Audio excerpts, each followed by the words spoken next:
सांसद महोदय जो हैं एक शाही परिवार से आते हैं। उनके दादाजी भी राजनीति में थे, एमएलए थे, उनके पिताजी भी एमएलए भी रहे हैं, सरपंच भी रहे हैं, एमपी भी रहे हैं, उनकी माताजी भी प्रधान प्रमुख एमएलए रहे। उन्होंने डेवलपमेंट किया, लेकिन उन्होंने अपने परिवार का डेवलपमेंट किया। राजेंद्र राठौड़ ने डेवलपमेंट किया, चूरू का डेवलपमेंट किया, चूरू के गरीब का डेवलपमेंट किया, किसान का किया, मजदूर का किया। उन्होंने पार्टी को छोड़ा। लगभग दुनिया को बहुत कम पता है, 18 बार पार्टी ने उनको सिंबल दिया, उनको दिया, उनकी माताजी को दिया, पिताजी को दिया, और वो एक झटके में सभी कार्यकर्ताओं की छाती पे लात मार के उस जहाज में जा बैठे, जो जहाज लगातार पिछले 10 से 15 साल में कांग्रेस का जहाज लगातार डूबता डूबता डूबता जा रहा है। फिर भी बार बार केवल अपनी एक पॉलिटिकल एज लेने के लिए राजेंद्र राठौड़ को दोषी ठहराना, मैं मानता हूं कि वो सच्चाई से कोसों दूर है। चूरू की सियासत पूरे राजस्थान में अपना एक अलग ही स्थान रखती है और जैसे ही इसकी सियासत की बात की जाती है तो राहुल कस्वा और राजेंद्र राठौड़, ये दोनों इमेज आपके दिमाग में बस जाती हैं। करेंगे आज चूरू की राजनीति से जुड़ी हुई दिलचस्प बातें और राहुल कस्वा की राजनीति किस कदर खतरनाक हो सकती है चूरू के लिए, ये भी आपको बताने वाले हैं इस वीडियो में, इसलिए बने रहेगा आखिर तक हमारे साथ। नमस्कार, मैं हूं चेतना शर्मा। आप देखना शुरू कर चुके हैं संवाद भारत का भारत के लिए, और इस मुद्दे पर बातचीत करने के लिए आज हमारे साथ स्टूडियो में एक स्पेशल गेस्ट मौजूद हैं जो चूरू से ही हैं, बीजेपी के जिला मंत्री हैं संदीप काजला जी। आपका बहुत बहुत स्वागत है। मैं सबसे पहले आपके माध्यम से चेतना जी, आपके सभी दर्शकों को होली की बहुत सारी शुभकामनाएं देता हूं, और ये उम्मीद करता हूं कि ये पर्व जो है राजस्थान के लिए, भारत के लिए एक नई ऊर्जा, एक नई खुशी, एक नया अच्छा सुखद वातावरण तैयार करेगा। सबको पुनः होली की बहुत सारी बधाई, शुभकामनाएं। अब आपका प्रश्न क्या होगा, क्या आप पूछेंगे, वो आप बताएं। देखिए, चूरू से आप आते हैं तो चूरू की राजनीति के बारे में ढेर सारी चर्चाएं होती हैं। पिछले चुनाव की बात करें तो काफ़ी गहमा गहमी देखने को मिली थी राहुल कस्वा और राजेंद्र राठौड़ जी के बीच में। अब जब राहुल कस्वा को चूरू की जनता ने चुन ही लिया है और 2 साल का वक्त बीत चुका है, मैं ये जानना चाहूँगी कि जब जब मैं उनके वीडियोस देखती हूँ सोशल मीडिया पर, तब वो विकास की बात तो करते हैं। जैसे हाल ही में मैंने उनका एक वीडियो देखा, ट्रांसफ़र से जुड़े हुए मुद्दे पर वो बोल रहे थे, लेकिन आप वहाँ रहने वाले हैं, हकीकत क्या है इसकी, मैं ये जानना चाहूँगी। देखिए, चूरू जो है, चूरू की राजनीति में राजेंद्र राठौड़ और जो सांसद जिनकी आप बात कर रहे हैं, उनके परिवार का एक मिला जुला वर्षों से दो धुरों के ऊपर राजनीति शुरू हुई।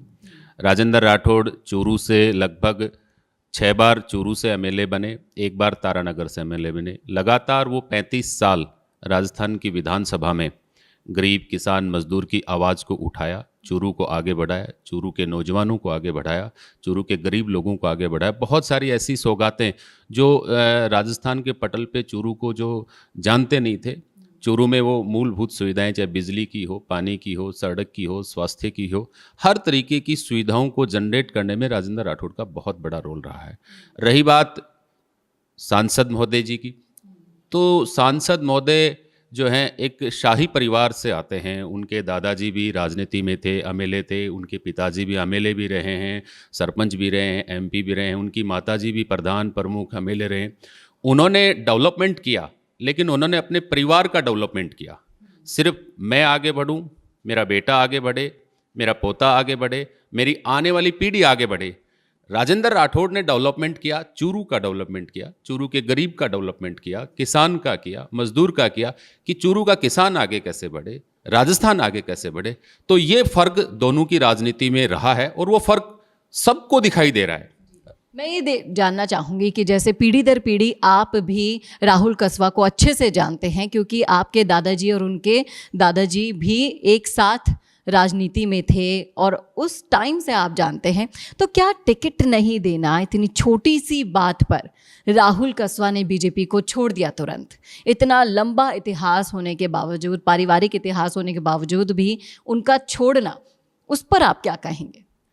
देखिए, मेरा परिवार जो है सांसद कि दादाजी, पिताजी, माताजी हर चुनाव में कार्यकर्ता के रूप में मेरे परिवार ने काम किया है।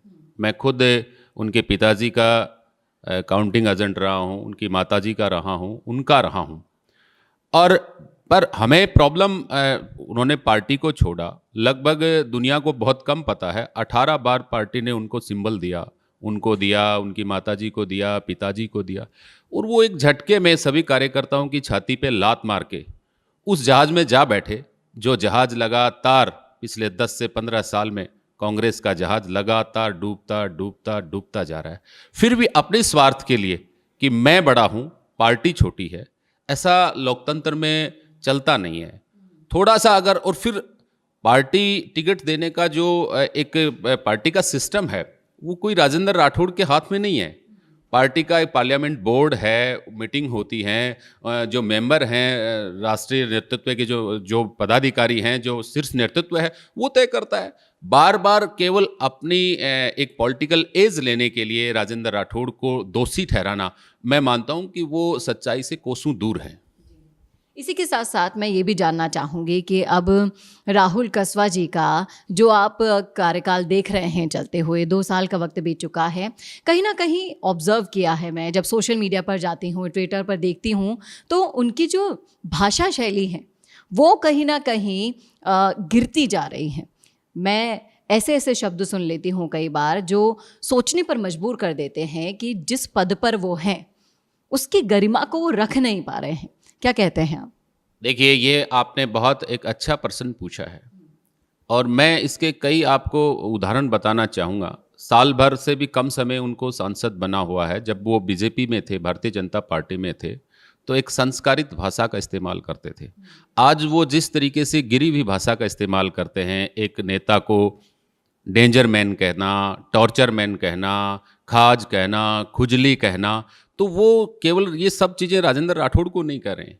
राजेंद्र राठौड़ को जिसने बनाया और बनाने वाली जनता जनार्दन है, उसमें हर कौम का हाथ है। 36 बिरादरी से मिलकर राजेंद्र राठौड़ इतना बड़ा नेता बना है। 7 बार का अपराजित विधायक रहा है, मंत्री 4 बार मंत्री रहे हैं, संसदीय सचिव रहे, संसदीय कार्य मंत्री रहे हैं, बहुत सारे पदों पे वो रहे, पार्टी में उपनेता प्रतिपक्ष में भी रहे हैं, प्रतिपक्ष के नेता भी रहे हैं। तो उनका कद जो है उनकी भाषा से छोटा नहीं होगा। ये जरूर है कि वो जिन शब्दों का इस्तेमाल कर रहे हैं, अमर्यादित भाषा का इस्तेमाल कर रहे हैं, उससे हमारा नौजवान क्या सीखेगा, आने वाली पीढ़ी क्या सीखेगी। और मैं कुछ दिनों पहले एक स्कूल में वो श्वेता जी चेतना जी गए, तो मेरे वहाँ के टीचर जो हैं नॉन एज थे, तो दूसरे दिन चर्चा चली, बहुत सारी लड़कियाँ वहाँ, छोटी छोटी बच्चियाँ 10वीं 12वीं की सेल्फी MP के साथ ली। एक लड़की ने उनके साथ सेल्फी नहीं ली, तो दूसरे दिन क्लास में चर्चा चली कि इस लड़की ने इसके साथ सेल्फी नहीं ली, हमने तो ली। तो उस लड़की ने बड़ी विनम्रता से कहा कि मुझे इन सर की लैंग्वेज अच्छी नहीं लगती है, ये बहुत गलत भाषा का इस्तेमाल करते हैं। और जब आप पंच हो, सांसद तो बहुत बड़ा पद है, आप सबसे बड़ी लोकतंत्र की जो हमारा जो देश चलता है, दुनिया जो हमारे पंचायत है, तो चाहे आप पंच हो, कोई भी प्रतिनिधि हो, उससे हमारी पब्लिक हमसे सीखती है, हमारा करैक्टर कैसा है, हमारी लैंग्वेज कैसी है। आप ऐसी लैंग्वेज बोल के अपनी आत्मसंतुष्टि के लिए अपनी फ्रस्ट्रेशन को तो कम कर सकते हैं, लेकिन सोसाइटी में, समाज में, गांव के गुहांड में उसका बहुत बुरा असर पड़ता है कि यार एक सांसद ही गाली दे रहा है तो मैं भी गाली दूं, एक सांसद ही गुंडागर्दी कर रहा है तो मैं भी करूं। तो ये मुझे लगता है कि आने वाले चूरू के लिए बेटर साइन नहीं है। एक दूसरा, अभी हमारे यहाँ चूरू महोत्सव हुआ, उसमें गुवाहाटी से, कलकत्ता से, मद्रास, मुंबई से बहुत सारे भामा से आए, क्योंकि चूरू मान सम्मान की धरती है, भामाशाहों की धरती है। चूरू की संस्कृति, चूरू की सभ्यता, चूरू के संस्कार न केवल राजस्थान में जाने जाते हैं, पूरे भारत में जाने जाते हैं। वहाँ मेरे को मेरे सुनील गोदारा मेरे मित्र हैं, बहुत अच्छा व्यवसाय है उनका गुवाहाटी में। उन्होंने कहा यार और सब बातें ठीक हैं, चुनाव चला गया, सब चला गया, आज भी अपना जो सांसद है वो जिस तरीके की भाषा का इस्तेमाल करता है, इसमें समाज के प्रति यही चाहता है। मैं जब कहता हूँ मैं किसान कौम से आता हूँ, मैं इस बिरादरी से आता हूँ, तो लोग ये कहने लग गए कि यार तुम्हारी बिरादरी तो इस तरीके की है, तुम तो बहुत छोटी सोच के हो, बहुत घटिया बोलते हो तुम्हारे। और जब आप कोई पद पे आ जाते हैं तो वो इंडिविजुअल, उनकी आइडेंटिटी नहीं है, उनके साथ चूरू का नाम जुड़ता है कि इतना घटिया शब्दों का इस्तेमाल किसने किया, इतना गंदा किसने बोला, तो उसमें चूरू बदनाम होता है। ये बिल्कुल सही कहा आपने कि कहीं ना कहीं साख का सवाल खड़ा कर दिया गया है। सांसद महोदय जी को इस इंटरव्यू को सुनना चाहिए पूरा प्रॉपर, उन्हें समझ में आना चाहिए कि क्या जनता पर वो प्रभाव डाल रहे हैं। ना सिर्फ जैसा कि आपने ही कहा कि आत्मसंतुष्टि के लिए आप उन जनता की आवाज़ बनकर सदन में जाते हैं और सदन में जाकर उस जनता की आवाज़ को उठाने की बजाय उनका अपमान वहाँ पर कर रहे हैं, क्योंकि जनता ने आपको चुनकर भेजा है वहाँ पर। तो यहाँ सीधे सीधे जनता का अपमान होता है। और कहीं ना कहीं चूरू की जनता हो, राजस्थान, हमें पूरा राजस्थान भी देखता है, राजस्थान से बाहर के राज्य भी देखते हैं, तो कहीं ना कहीं ये सवाल उठना लाजमी है और इसका जवाब सांसद महोदय यानी कि राहुल कसवा जी को देना ही होगा। नहीं तो चूरू की जनता भी इसका जवाब आने वाले चुनाव में ज़रूर दे देगी, बखूब दे देगी। आप क्या कहते हैं? मैं आपको बता रहा हूं कि उनकी जो व्यक्तिगत टिप्पणियां हैं उससे उनके खुद के जो उनके निजी कार्यकर्ता हैं वो भी ये कहते हैं कि ऐसा नहीं बोलना चाहिए। और अगर मैं तो उनको फिर कहूँगा, वो मेरे से बड़े हैं, थोड़े से संस्कारवान बनिए। आपको कोई पद मिल गया तो वो पद आपको जनता ने दिया है और जनता की गरिमा बना के रखेंगे। जनता के आचरण को अगर आप डुबोएंगे तो उससे पहले आपका आचरण डूबेगा। ये सही कहा आपने सर। एक और वहाँ की राजनीति का महत्वपूर्ण मुद्दा मैं आपसे डिस्कस करना चाहूँगी, क्योंकि आप चूरू से आते हैं और जब जनता की आवाज़ बनकर हम मुखर होते हैं, बोलते हैं, तो एक चीज़ मैं जानना चाहूँगी कि आप भी जाट कौम से आते हैं और राजेंद्र राठौड़ जी के एक स्ट्रॉन्ग पिलर के रूप में आप काम करते हैं। तो कहीं ना कहीं जाट राजपूत एकता का जो स्ट्रॉन्ग संदेश आप देते हैं समाज में, वो एक तरफ है और वहीं दूसरी तरफ राहुल कसवा जी ने इस चुनाव को जैसे बना दिया था, मैं सच बताऊं तो वो सिर्फ चुनाव जीतने का हथकंडा था। जाट बनाम राजपूत उन्होंने कर दिया वहाँ पर, लेकिन राजेंद्र राठौड़ जी की राजनीति में ये कभी देखने को नहीं मिला। आप अगर उनके राजनीति के सफ़र को देखेंगे तो जिस तरीके से उन्होंने जाट कौम से ही लेकर नेताओं को आगे बढ़ाया है, अपनी सीट तक छोड़ दी उनके लिए, आप क्या कहेंगे इस संदेश के बारे में? देखिए, ये आपका बहुत ही गहराई का प्रश्न है। मैं पहले भी कह चुका हूं कि राजेंद्र राठौड़ ने राजस्थान को परिवार मान के काम किया। सांसद का जो परिवार है वो खुद तक सीमित रहा, मैं आगे बढ़ूं, मेरा परिवार आगे बढ़े।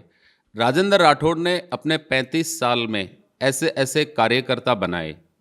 एक हरलाल सारणी नहीं है जिनको प्रधान, प्रमुख और अपनी खुद की सींची हुई जमीन, जहाँ से वो 6 बार विधायक रहे और उन्होंने अपने छोटे भाई समझ के।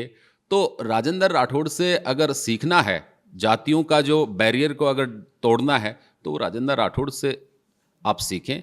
और यही बात कहीं न कहीं सांसद महोदय, वैसे तो मैं उन्हें छोटे शहजादे के रूप में कहता हूं क्योंकि वो शाही परिवार से आते हैं, शीश महल में रहते हैं और अब वो अपने बड़े भाई राहुल गांधी जी के बगल में बैठते हैं।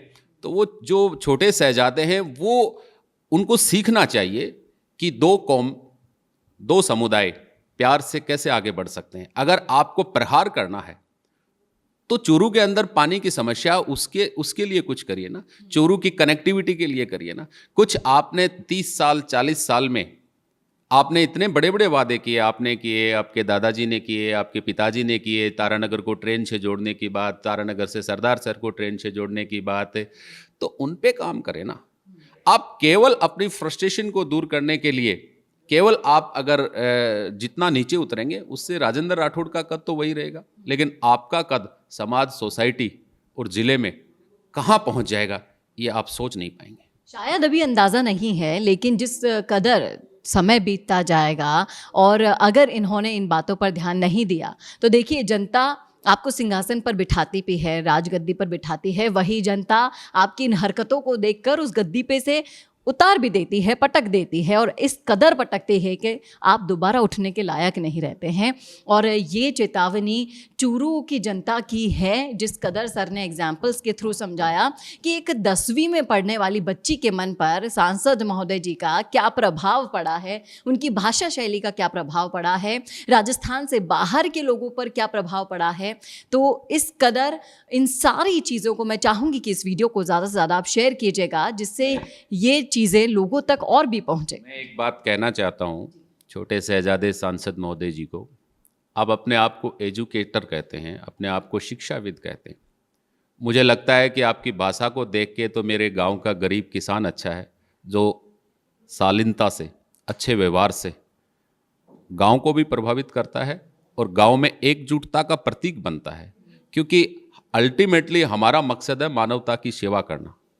कभी ये मकसद होना ही नहीं चाहिए कि भाई व्यक्तिगत हमारी इच्छा सार्वजनिक जीवन में नहीं, लोगों की चाह के आधार पे जीवन आगे बढ़ना चाहिए।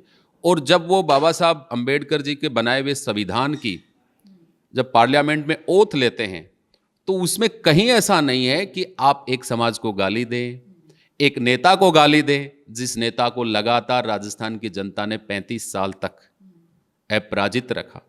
चुनाव में हार जीत होती रहती है, आप भी हारे हैं, आपका परिवार हारा है, आपकी माताजी हारी हैं, छोटे छोटे चुनाव भी हारे हैं। तो अब वो इश्यू नहीं, अब हम चूरू को आगे कैसे लेके जाएंगे, चूरू के नौजवानों को आगे कैसे लेके जाएंगे, चूरू की बेटियों को आगे कैसे लेके जाएंगे, ताकि चूरू आगे बढ़ेगा तो राजस्थान आगे बढ़ेगा, और राजस्थान आगे बढ़ेगा तो भारत आगे बढ़ेगा। ये बहुत ही अच्छी सोच आपने हमारे दर्शकों के साथ शेयर की है, और यही सोच मैं भी चाहूँगी कि सांसद महोदय की भी हो जाए। राहुल कसवा को एक बार सोचना चाहिए इन सभी मुद्दों पर कि विकास की राजनीति करनी है या फिर जातिगत राजनीति करके अपनी भाषा शैली को निम्न स्तर तक ले जाके अपनी और अपने परिवार के इतिहास को, राजनीतिक इतिहास को खत्म करना है। अब ये उनको ही सोचना होगा। सर, बहुत बहुत शुक्रिया इन मुद्दों पर अपनी राय रखने के लिए। आपने मुझे मौका दिया, आपके चैनल को पुनः मैं होली की ढेर सारी बधाई, शुभकामनाएं देता हूं। सबके घर में खुशियां आए, सबके घर में खुशियों के रंग आए, और हम सब मिलकर इस राजस्थान को विकसित बनाएं, और तो हमारा भारत विकसित होगा। आपके चैनल के लिए पुनः बहुत बहुत बधाई, शुभकामनाएं। शुक्रिया सर, आपको भी होली की शुभकामनाएं। कैसा लगा आपको वीडियो, कमेंट करके ज़रूर बताइएगा कमेंट बॉक्स में, और ऐसे ही वीडियोज़ के लिए देखते रहिए संवाद भारत का, भारत के लिए। नमस्कार। वीडियो चाहिए बिजनेस प्रमोशन का या फिर पर्सनल ब्रांडिंग के लिए, तो अब आपको एक ही जगह मिलेंगे हाईटेक स्टूडियोज, प्रोफेशनल सेटअप और creative team, green screen and sound proof studio, perfect lighting और pro setup, podcast setup, ultra clear audio और multi camera angles, 75 inch touch panel, teaching और एक्सप्लेनर वीडियोस के लिए परफेक्ट, 10 से 15 साल experienced anchors और journalist जो आपके कंटेंट को देंगे प्रोफेशनल टच। राजस्थान का तीसरा सबसे बड़ा डिजिटल न्यूज़ चैनल आपकी ब्रांड को मिलेगा प्लेटफॉर्म। 50+ प्रोफेशनल वीडियो मॉडल्स जो आपके प्रोजेक्ट को बनाएंगे ज़्यादा इंगेजिंग। हमने 5000+ बिजनेस और ब्रांड्स को ग्रो करने में की है मदद। अब आपकी बारी।